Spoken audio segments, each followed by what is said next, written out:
दोस्तों, आज हम बात करेंगे यस बैंक की, जो कभी इंडिया के प्राइवेट बैंकिंग सेक्टर का चमकता सितारा था। इस बैंक ने अपने शुरुआती दिनों में ही अपनी अलग पहचान बना ली थी और बहुत ही कम समय में यह बैंकिंग सेक्टर में एक बड़ा नाम बन गया था। लेकिन अफसोस, यह सितारा बहुत तेजी से गिर गया। इसकी गिरावट ने न केवल इसके निवेशकों को बल्कि पूरे बैंकिंग सेक्टर को हिलाकर रख दिया। 2004 में राणा कपूर और अशोक कपूर ने मिलकर इस बैंक की नींव रखी थी। दोनों ने मिलकर एक ऐसा बैंक बनाने का सपना देखा था जो टेक्नोलॉजी और इनोवेशन के मामले में सबसे आगे हो। शुरुआत में तो सब बढ़िया चला। यस बैंक टेक्नोलॉजी और ग्रोथ का दूसरा नाम बन गया। इसने अपने ग्राहकों को बेहतरीन सेवाएं दी और बहुत ही कम समय में एक बड़ा ग्राहक आधार बना लिया। इसने टेक्नोलॉजी और कॉर्पोरेट लेंडिंग पर जोर दिया, जिससे इन्वेस्टर्स और डिपॉजिटर्स दोनों खींचे चले आए। बैंक ने अपने निवेशकों को अच्छे रिटर्न्स देने का वादा किया और इस वादे को पूरा भी किया। लेकिन इस कामयाबी की चमक के पीछे टॉप मैनेजमेंट की गड़बड़ी का काला साया था। बैंक के उच्च प्रबंधन ने कई गलत फैसले लिए और इन फैसलों का असर बैंक की सेहत पर पड़ा।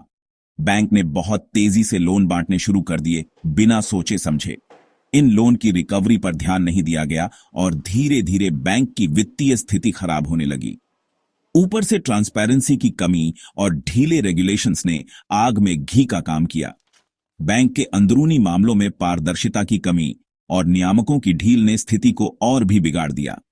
नतीजा, 2019-20 में यस बैंक स्कैम सामने आया, जिसने पूरे फाइनेंशियल सिस्टम को हिलाकर रख दिया। इस घोटाले ने बैंकिंग सेक्टर में हड़कंप मचा दिया और निवेशकों का विश्वास डगमगा गया। इस स्कैम ने सिस्टम की कमजोरियों को उजागर किया और ज्यादा सख्त नियमों की मांग उठी। लोगों ने मांग की कि बैंकिंग सेक्टर में सख्त नियम और पारदर्शिता होनी चाहिए ताकि भविष्य में ऐसे घोटाले न हों। आज हम इस यस बैंक स्कैम की तह तक जाएंगे, इसकी शुरुआत से लेकर इसके अंजाम तक सब कुछ जानेंगे। हम देखेंगे कि कैसे एक सफल बैंक धीरे धीरे अपने ही गलत फैसलों की वजह से बर्बाद हो गया। इस बैंक के उदय से लेकर पतन तक की कहानी हमें बहुत कुछ सिखाती है। लालच, कॉर्पोरेट ग्रीड और लापरवाही के खतरों के बारे में यह कहानी हमें बताती है कि कैसे लालच और गलत फैसले एक सफल संस्था को बर्बाद कर सकते हैं। यह हमें याद दिलाती है कि strong corporate governance, ethical banking practices और सख्त रेगुलेशंस कितने जरूरी हैं ताकि हमारा फाइनेंशियल सिस्टम सुरक्षित रहे। हमें यह सुनिश्चित करना चाहिए कि बैंकिंग सेक्टर में पारदर्शिता और ईमानदारी बनी रहे ताकि निवेशकों का विश्वास बना रहे और भविष्य में ऐसे घोटाले न हों। यस बैंक के सफर में कई उतार चढ़ाव आए। 2004 में शुरू हुआ यह बैंक टेक्नोलॉजी और नए सेक्टर्स पर फोकस करके जल्दी ही सबकी नजर में आ गया। शुरुआती सालों में बैंक बढ़िया ग्रोथ कर रहा था और इनोवेशन के लिए जाना जाता था। 2004 से 2010 तक यस बैंक ने प्राइवेट बैंकिंग सेक्टर में अपनी जगह बना ली। रिटेल और कॉर्पोरेट दोनों कस्टमर्स को अपनी तरफ खींचा। 2010 से 2018 के बीच बैंक ने एक्सपेंशन की स्पीड बढ़ा दी। बैंक का लोन बुक 55,000 करोड़ से बढ़ाकर 2.4 लाख करोड़ रुपए हो गया। ज्यादातर लोन इंफ्रास्ट्रक्चर, टेलीकॉम और पावर सेक्टर्स को दिए गए। इस दौरान यस बैंक के शेयर प्राइसेस भी आसमान छूने लगे, 50 रुपये से बढ़कर 400 रुपये प्रति शेयर। लेकिन यह चमक दमक धोखा थी। असलियत में बैंक बिना सोचे समझे लोन बांट रहा था, ज्यादातर रिस्की बोरोवर्स को जिनकी फाइनेंशियल कंडीशन खराब थी। इसके साथ ही फाइनेंशियल मिस रिपोर्टिंग और ट्रांसपेरेंसी की कमी ने बैंक के पतन की नींव रख दी। यस बैंक स्कैम में कई तरह के घपले हुए, जिनमें फाइनेंशियल इरेगुलरिटीज, अनएथिकल प्रैक्टिसेस और आउटराइट फ्रॉड शामिल थे, जिसकी कमान फाउंडर राणा कपूर के हाथ में थी। राणा कपूर ने अपने पद का दुरुपयोग करते हुए बैंक के रिसोर्सेज का गलत इस्तेमाल किया। इस स्कैम का सबसे बड़ा कारण था बैंक का बिना सोचे समझे कॉर्पोरेट लोन बांटना। बैंक ने अपनी ड्यू डिलिजेंस प्रोसेस को नजरअंदाज कर दिया। यस बैंक ने ऐसे कंपनीज को लोन दिए जो पहले से ही फाइनेंशियली वीक थे, जिनके पास लोन चुकाने की क्षमता नहीं थी, जैसे infrastructure leasing and financial services, जो पहले से ही फाइनेंशियल डिस्ट्रेस में थी। D1 housing finance corporation limited, Jet Airways और रिलायंस ADAG ग्रुप जैसी कंपनियों को भी भारी मात्रा में लोन्स दिए गए। ये लोन्स बिना किसी जांच पड़ताल के दिए गए थे, जैसे टिकिंग टाइम बॉम्ब।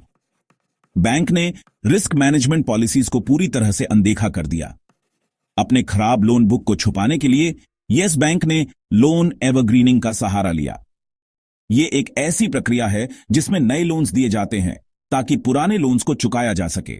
मतलब ट्रबल्ड बोरोवर्स को नए लोन दे दिए जाते थे ताकि वो पुराने लोन चुका सकें और उनकी असली फाइनेंशियल कंडीशन छुपी रहे। इससे बैंक की फाइनेंशियल हेल्थ का गलत चित्रण होता था।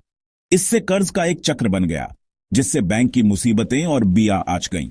बैंक की फाइनेंशियल स्टेबिलिटी पर गंभीर सवाल खड़े हो गए। इसके अलावा ब्राइबरी और मनी लॉन्ड्रिंग के भी आरोप लगे।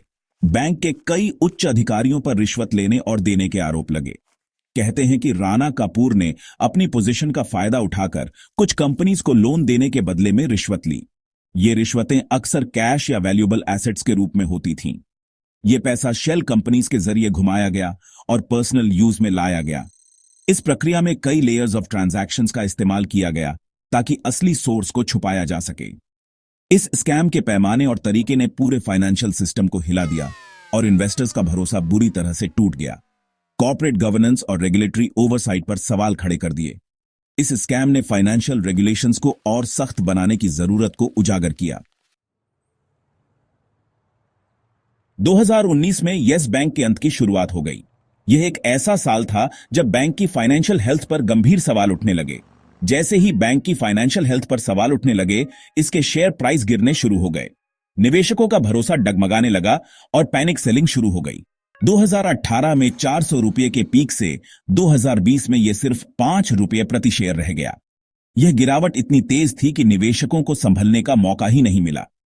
लगातार लॉसेज और नॉन परफॉर्मिंग एसेट्स की खबरों ने डिपॉजिटर्स के बीच भरोसे का संकट पैदा कर दिया। हर दिन नई नई नकारात्मक खबरें आ रही थीं, जिससे लोगों का विश्वास और भी कम होता जा रहा था।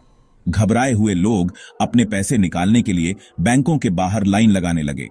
एटीएम पर लंबी कतारें लग गईं और बैंक शाखाओं में अफरा तफरी मच गई। आरबीआई ने पहले तो दखल देने से हिचकिचाहट दिखाई, लेकिन हालात बिगड़ते देख मार्च 2020 में यस बैंक पर मॉरेटोरियम लगा दिया।